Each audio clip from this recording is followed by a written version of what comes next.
Moi, en tant qu'informaticienne, j'étais un peu un ovni. J'avais 30% de moins de salaire.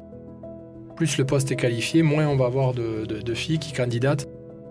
Et après, dans le travail, j'étais assez seule. Je vois aucune difficulté particulière en être une femme dans le numérique. Les femmes digitales, le podcast qui met en lumière celles qui façonnent le numérique d'aujourd'hui et de demain. Programme proposé par Digital 113 et Numéum avec le soutien financier de la Fondation HG et de Septéo. Bonjour à toutes et tous. Aujourd'hui, nous allons évoquer dans notre émission l'histoire d'un parcours d'une femme passionnée de recherche et que tout a mené vers le monde de la tech sans y être prédestinée. J'ai le plaisir d'accueillir Gaëlle Baudry. Bonjour Gaëlle. Bonjour Magali.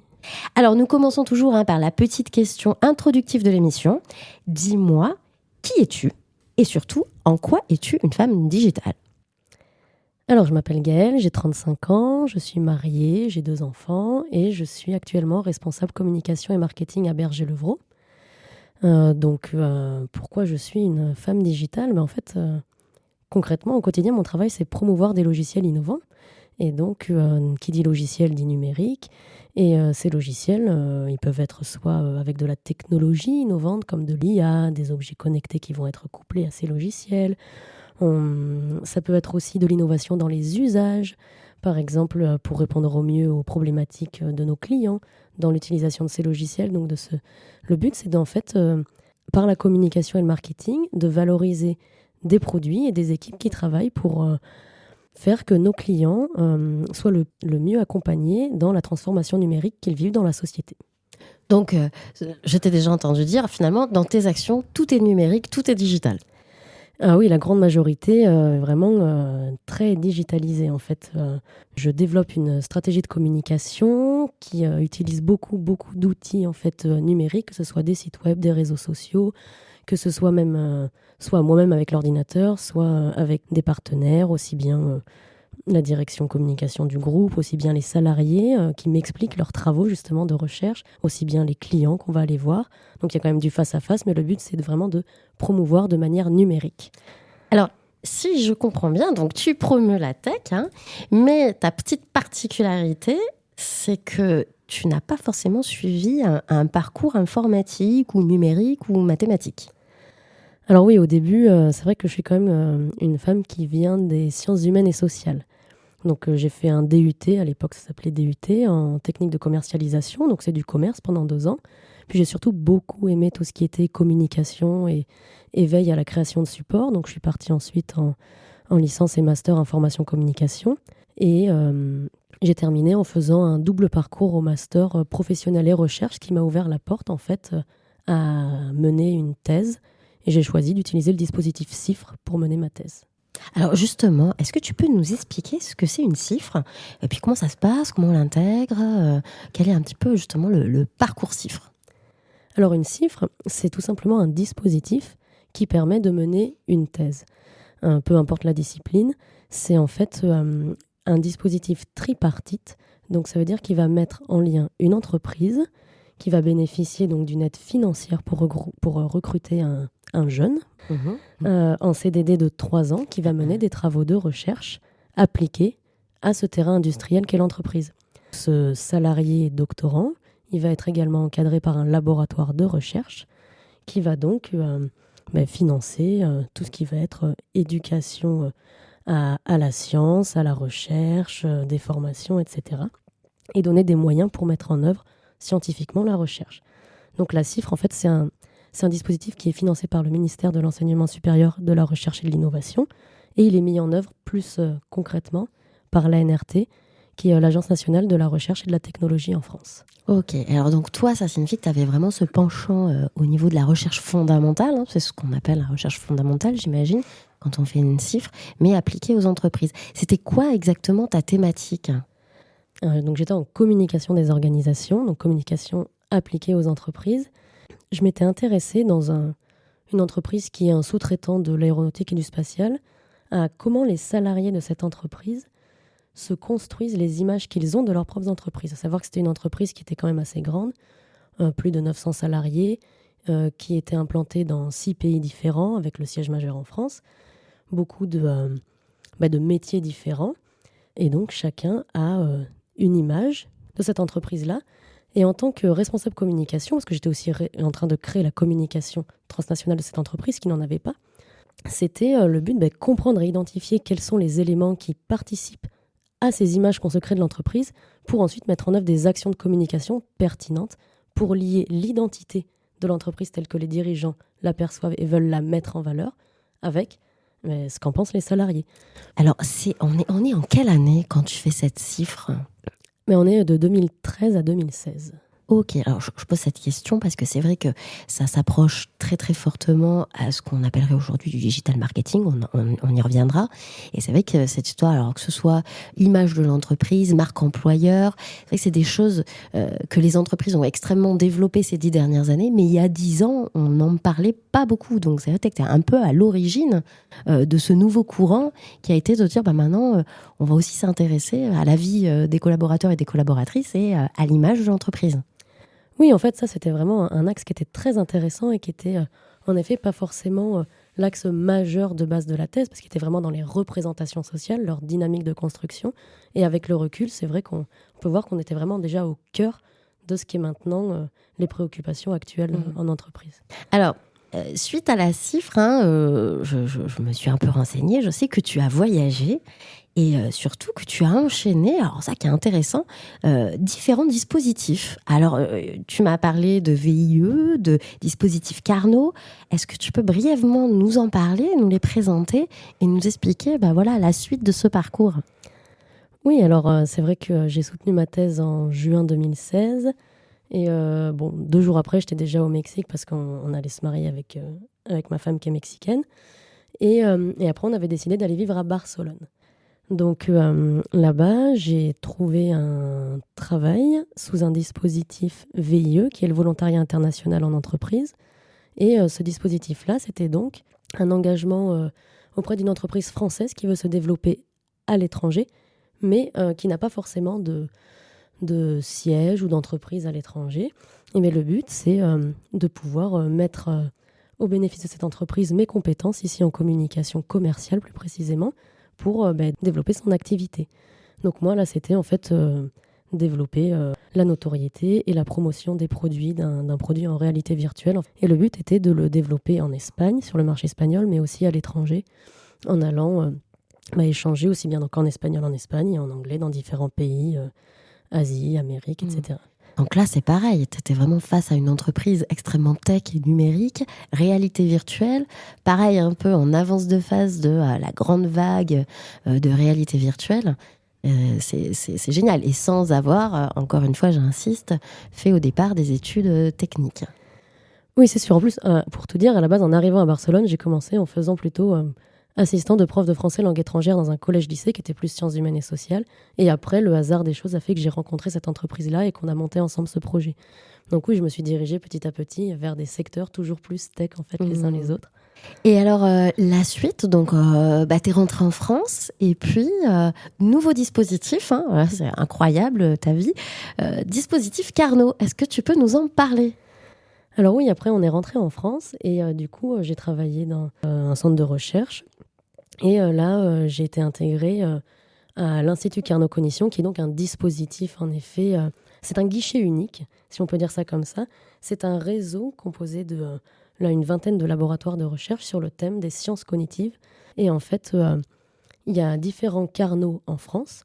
Et donc, le but, là, pour ce Carnot-là, c'est donc de faire des collaborations de recherche entre ces chercheurs qui cherchent justement des terrains pour appliquer leurs recherches et des entreprises qui n'ont pas forcément la main-d'œuvre en interne pour développer des innovations, mais qui ne savent pas non plus comment contacter et comprendre ces chercheurs qui pourraient proposer des expertises.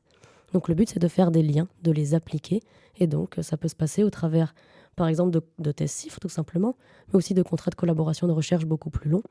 Et ce sont des choses à expliquer, à mettre en place, à suivre. Et donc toi, dans ce dispositif, toujours le marketing. Alors oui, le marketing des offres, donc de ce qu'on pouvait justement proposer comme diversité de types de collaboration, aussi la dynamique du réseau et la communication tout simplement de l'existence en fait de ce Carnot Cognition et de ce qu'on peut proposer. Donc c'est vrai que quand on écoute ta carrière, ce mot est marketing, cette fonction de marketing, c'est quelque chose qui t'a suivi. Et je suppose jusqu'à fameux marketing digital et aux fonctions que tu occupes aujourd'hui chez Berger-Levrault. Oui, tout ce qui va être, c'est vrai, marketing digital, communication numérique. L'intérêt, on va dire, ce qui est un peu différenciateur et qui me plaît beaucoup, c'est d'essayer de valoriser, de mettre en avant des idées, des projets qui au final ne sont pas tangibles au premier abord.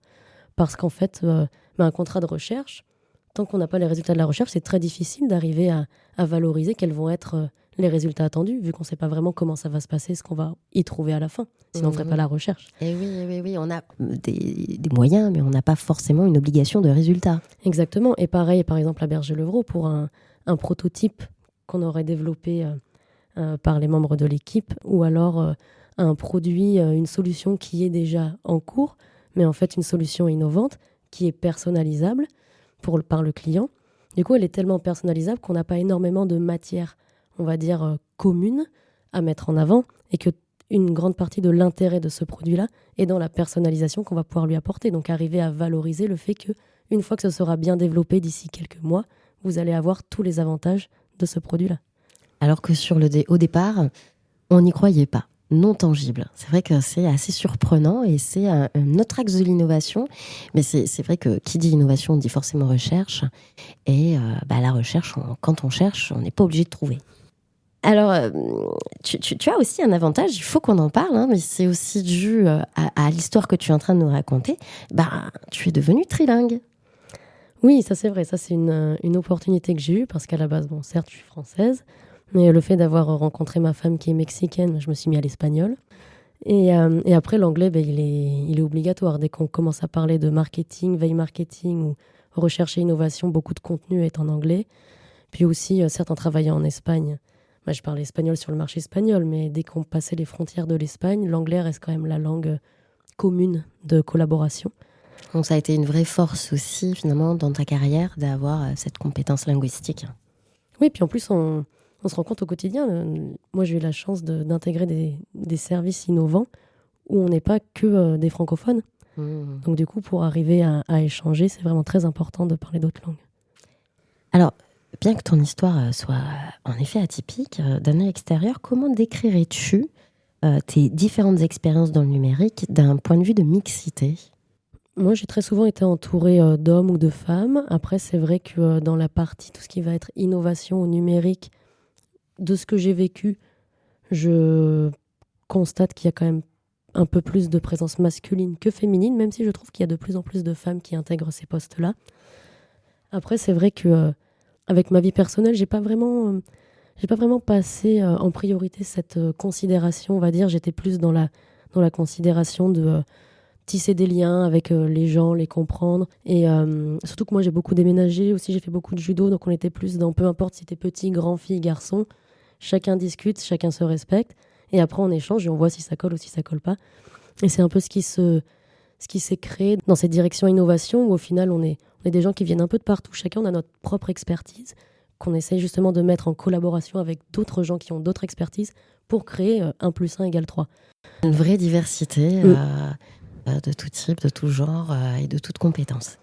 Quel conseil donnerais-tu justement à nos auditrices pour promouvoir leur engagement dans les métiers du numérique et pourquoi pas de la recherche comme toi ?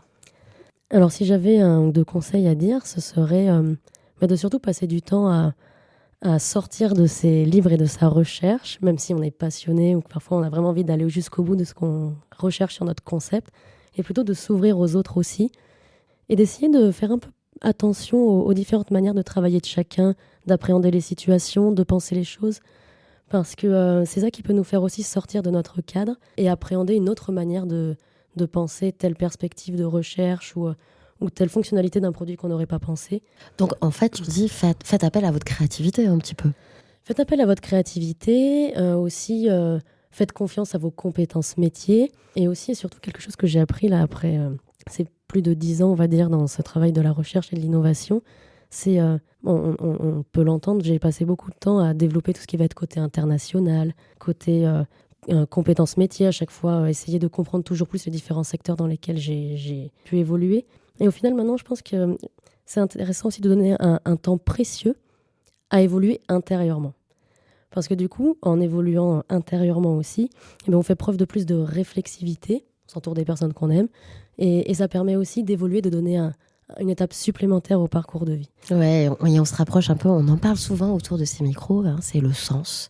Voilà. C'est vrai que le numérique a cette vraiment qualité de pouvoir nous aider à trouver un métier qui fait écho et qui a du sens.